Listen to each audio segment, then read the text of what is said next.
Okay, here's another example of a king pawn versus king ending. And here we also have a rook pawn. And as we have mentioned in the previous video, rook pawns are extremely tricky.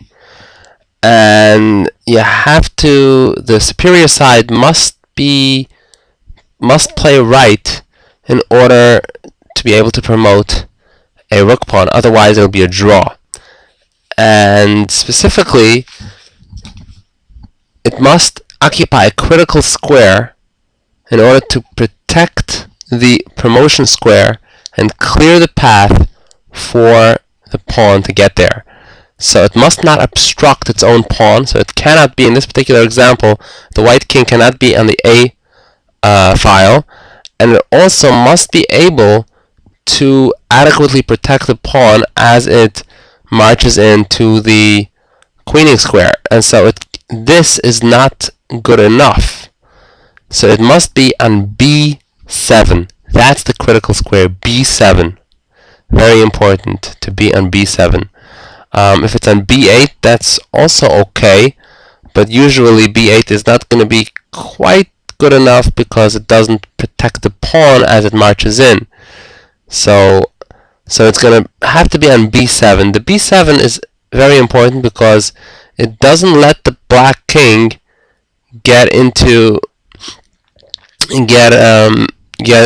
close to the pawn, and it clears the path for the pawn to advance on the A file, and at the same time it protects the pawn when it reaches its final square and it queens. It's protected by the B7 square. So this is why the B7 square is the critical square, and that's what white needs to go for when trying to promote this rook pawn. So let's see what happens if white gets onto that square on the move. So white goes to B7. Now black is nothing black can do to prevent the promotion.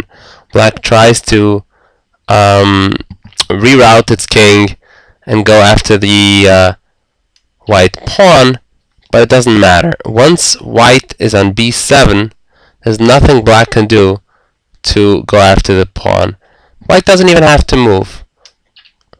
Black continues chasing the pawn, and white just continues advancing that pawn.